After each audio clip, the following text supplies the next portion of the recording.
Thank you so much. Good evening, good morning, good afternoon, wherever everybody is in. First of all, I want to thank Mr. Femi for putting this together. You have been consistent, I think, on a monthly basis with these sessions, and some of them I joined, some of them I couldn't join, but I'm so honored to be a part of the session today. Thank you, Mr. Ikechukwu Kalu, for that presentation. It opened my eyes to a lot of other areas, but nothing that surprises us. I think the biggest surprise for me is how we are going to go from a $4.8 billion export to 25 billion in 3 years. I think that's going to be a miracle. But I think, like you said, anything is possible. I think it's all about the political will. I think it has a lot to do with ease of doing business. How we even do what we do when we do it. And it starts from the government. They have a huge role to play. But anyway, I think you've literally said a lot about the problems. And in fact, most of them really tie in with a lot of the problems that I've seen. Sorry, I don't have a presentation deck. I don't think we need it. I think it's just having this conversation, because if we don't have this conversation and we're just going through, decks and decks and decks, I feel like we'll just feel like we're teaching constantly. So for me, let me just rehash some of the things that I made a note of. Consistent with some of the problems that I've seen, consistent government policies, which are very, very unfavorable. 2023, has been one hell of a year for not just exporters, but Nigerians as a whole, starting from cashless to, removing subsidies and just the incessant, increase in prices of our products. Just this alone, I don't even know how we can successfully export. A lot of people are doing it. And I believe strongly that 4.8 billion, like you said, there's metals involved. But even when we say agro, what are we exporting? I see us exporting a lot to Asia. And guys, let me tell you something. The Asians are not sleeping. They are taking these products, they're sending them to China and India, wherever. They're not just processing them and sending back to us. They're actually selling them at a cheaper rate from Asia to Europe and the US. If you look on Alibaba any day of the week, any day, any time, take a look at a lot of what those products are. And those products are making it into the US. And I can tell you from experience that when I'm looking for stuff, of course, I'm going into, the communities that I belong to see who has them. But those same products, I go on Alibaba, I'm seeing them for half the prices that we in our communities are actually selling. Because we just see the Chinese as, the perfect people. We're selling, for example, we're selling hibiscus petals to Chinese. There's a Chinese price, there's a US price. What is the difference between these two? Why do we have a Chinese price? In fact, what are the Chinese doing in our farms, in our backyards? What are they doing there? Our government needs to get them out, because wherever you see these people, you see money. If I see any white skin in my farm or in my village, I know there's money there. So I need to be going there before they get there. And it starts from the grassroots. It starts from the farm. And this is why I started a farm to table program when I was commissioner. And I realized that our people die from lack of knowledge. So we started from the grassroots, helping them understand what it is they have. I just started an empowerment program in my village for the youth on beekeeping, and then those even with cashew trees. You know why? Because a cashew farmer told me, and he has 50 hectares, and he said to me, I said, how do you price your cashew?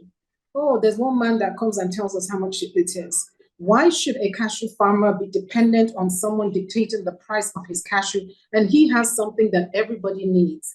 Let's look at who's even exporting these cashews. Starlink. Who is behind Starlink? Are they Nigerians?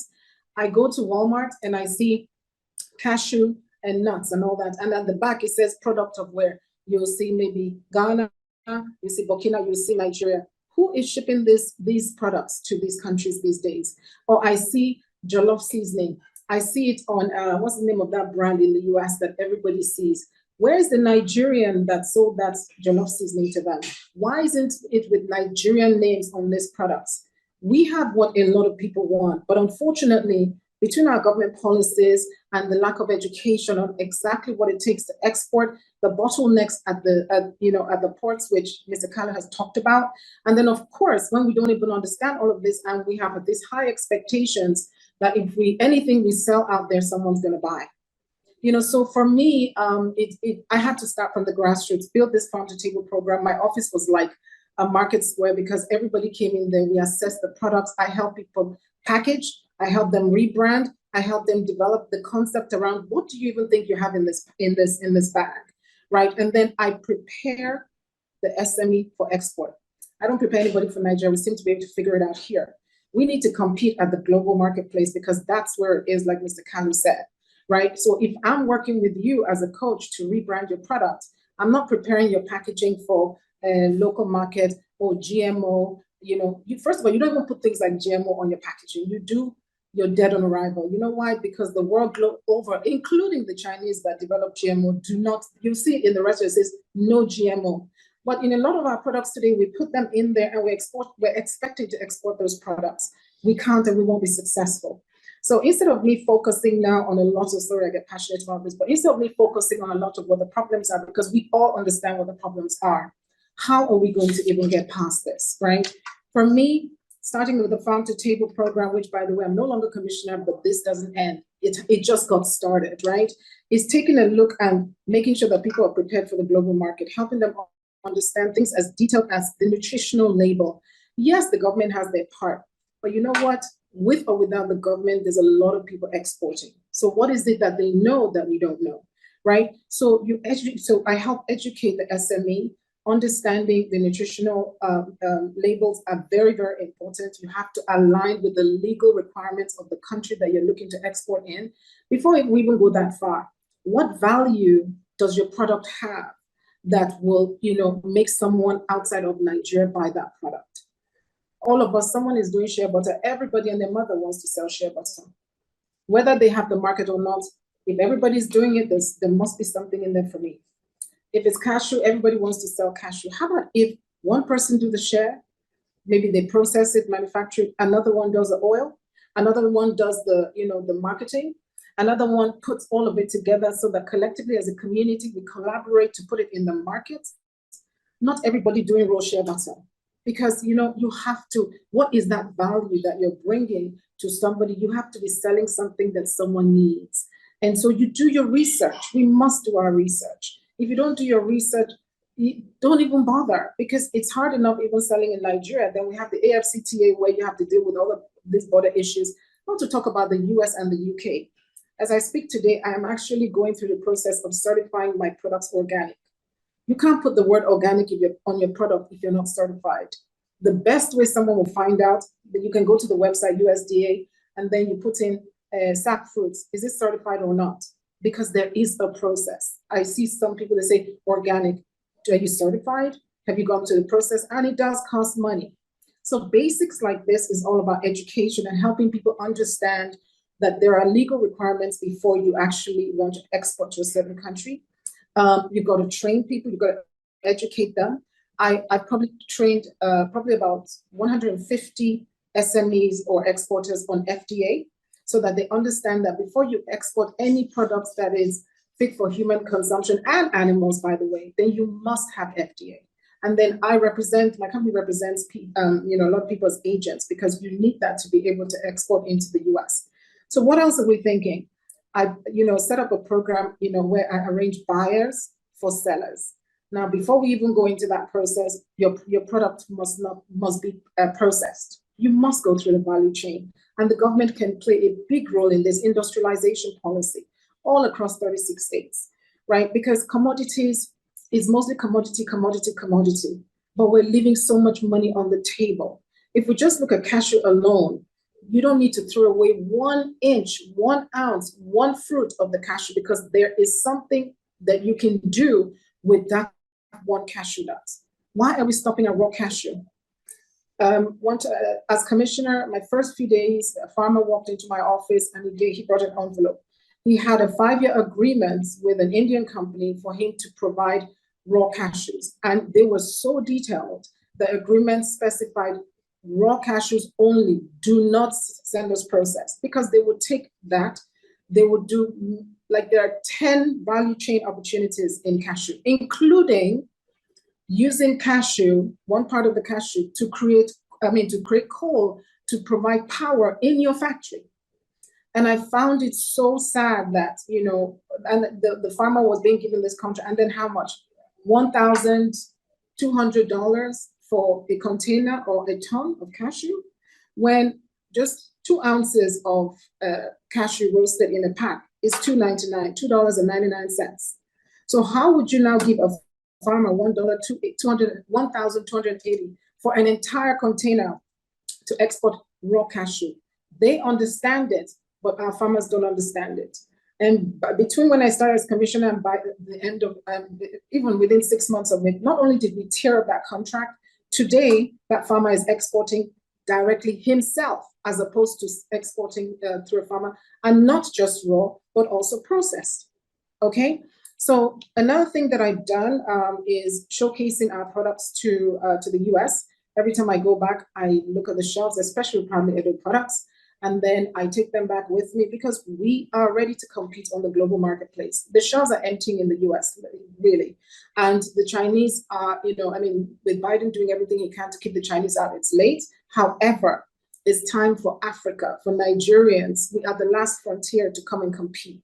I recently got signed a vendor agreement to put our Made in Nigeria and Africa products in Walmart, in Key Foods, in Bravo, and some other local stores. And I intend to do that because my dream is that because we are in a position to compete, we should just follow the rules, the laws, and like you have other countries. Korea has a shelf, India has a shelf, Jamaica has a shelf.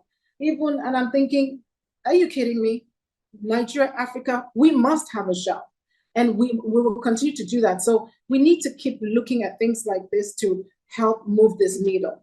I'm having conversations with the commissioner for Miami to see how we can get an Africa hub. Guys, our music is mainstream. Our fashion is mainstream. Our movies have been mainstream even since before COVID. In fact, I don't know, one in probably 3, 4 households in America were watching our movies on YouTube while they were sitting at home. So what are our products still doing in African stores? That is what I'm trying to change, so that our products can compete in the global place on the same shelf with all these other products. Because you know what? We have great products. Most of our products, of course, majority of them are truly organic, but you must be certified. And so that's why I did everything I could to sign this agreement. We showcase at trade shows. Fidelity Bank. That's why even though the government has a role to play, our government has issues. We all know that. So collectively, what can we do bit by bit? Fidelity had a trade show in UK, very successful, I believe a year ago, November. They brought that same trade show to Houston when recently in October, which I attended. 200 exhibitors were in Houston to exhibit Made in Nigeria products. It was great. It was successful. However, where are the buyers?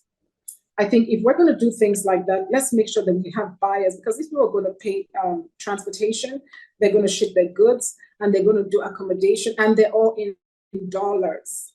And then they don't have buyers for their goods. And by the end of the show, everybody's scrambling. How do I sell? How do I sell? I don't want to take it back. These things are not, we've got to work together to see how we can collaborate to find buyers. Then we're talking about pop-ups. We have pop-ups in malls these days, so that as you're listening to Davido and everybody, 10 playing their music, you're going to be gravitating towards my pop-up stand to wonder what I'm selling. When I'm there sampling pepper soup or jollof rice seasoning or whatever, you will smell it and you want to know what it is. That for me is where we need to be. This is where we need to go, and that's what we started. And then I think another thing is, one of the big concerns that a lot of people have is, okay, if I start trading, I have a Nigerian account and there's this ridiculous policy on remittances from your sales. Why would I remit it to my local bank here when if I want to get it out, I wonder how much I'm going to pay? I know a lot of that has changed, but because we know how bad our system is, right? We need to look at how can we trade with our currency without the fear of the US dollar. And that's where Ancestral comes in. I partnered, I've just joined a group and it's called Ancestral, ANCESTRAL, check them out, where you can now trade as buyers and sellers on this platform and off the platform. And then you will get the exact exchange of the goods that you sold in your account directly without the fear of forex. We need to stop. We need to reduce our dependence on the foreign exchange. We need to do that. And with a tool like that, where it also helps put your, get you connected to buyers, and also being able to market your products as well, because you're all on this platform, there is a lot more peace of mind that even for those on the other side will trust the process. If they know that, you know what, I'm on this platform, if I'm going to buy from this person, I trust the source to be able to transact on this platform without worry of someone making for my money being stolen. So we have to look at what are these tools that can help us reduce our dependence on forex, reduce our dependence on imports. We import too much. That's also a policy situation. Fidelity is ahead of the game. They're already planning for the next one, and I'm involved in the planning to see how we can get buyers connected to these sellers. So when they spend all this money in coming to the US to do a trade show, then they also have the opportunity for buyers to actually buy their products. And that way they start earning the foreign exchange that they need. And what I say to my SMEs these days is, guys, if you even make $1 is 1,000 naira or 800. You get more for that same product than you would if you had sold that product in Nigeria. What do I mean by that? So my products, sat for, say, my pack of mangoes out the door from my factory, maybe 500 naira, okay? My products are on Amazon. They're also in the Walmart store, and they're also on Walmart Marketplace. I sell one pack of my mango for $4.99. Do the maths. So if you can get $1 for that product, then focus on your pricing. I know they say, oh, it costs so much to in shipping, whether by air or by sea, and as such, I have to price high. It doesn't work like that. They don't care how you ship the product. If your price is not competitive, you're not even getting out of the gates. It's just not going to happen. It's not going to happen. All right. So it's priced accordingly. Recently, I arranged a buyer-seller meeting in Edo State with my amazing export cluster under the NEPC. She came to Benin. We had a great meeting, and she was so impressed with the products, the packaging, the quality. And we parted ways with her taking an order back to the US. She's the largest African store in Miami, and said, I will bring my Edo products into my store. 6 weeks after, here comes our problem. The price of each of those products was 3 times what she gets from the resellers in Lagos. Of course, we've gone back to the drawing board. We're not going to give up yet, but guess what? That whole thing was dead on arrival. Because she says, I have to pay bills. I know how much I pay my staff. And so this is real, guys. Let's leave all that, nice looking thing. We export 4.8 billion. What are we exporting? The average SME is not within that 4.8 billion, that much I can tell you. All right. Then working with local authorities to educate them. I'm working in Miami. I'm educating them. I brought a 41-man delegation to Edo State. I didn't just bring them for fun from America. 30 of them or so, 37 of them were business owners, wanted to come to Africa, see what it's all about. And then 4 of them were commissioners. Today, one of them is the head of commissioners in Miami-Dade. And I use that opportunity to keep educating them about who we are, what our products are. And they said, we're open for business, Edo State. We're open for business, Nigeria. So you know what I've done? Capitalize on that relationship. And we're working on finding land or a building in Miami so that we can have an African hub like the one that is being built right now that Oram of Afie talked about recently in New York, where we can, demonstrate what we have, who we are through our music, shows, events, trade shows, and of course have fine dining and even supermarket right all within there. Jamaicans have their road, Haitians have their road. Why can't Africans have ours? So it's very, very important for us, to keep looking at some of these things. And then one of the things I have here, let me see, Africa Hub, engage with Export Nexim Bank. Yes, I met with the head of the Export Nexim Bank recently at the Fidelity Fair. And I said, look, this is what we're looking to do. And we won't be successful if the agro-processors cannot get their products here because they don't have the funding. And they said, let's start having this conversation. So there should be a marriage between government and, MSMEs and DGs and all that to be able to collaborate to make this work. But I tell you, people are doing it, whether they're going through Ghana, whether they're going through Burkina, they're doing it. I've done it. I've been exporting my products for the last 7 years, and I'm not going to stop. The policies have not stopped me, but if we come together, build communities, and be able to understand what it takes, understand the legal ramifications, make sure that your product has value to the person, and make sure you find a buyer before you start thinking of exporting. Don't think, oh, they'll take my products there and then someone will find a market. It ain't going to work. And on that note, I want to say thank you very much, and let's get into discussion.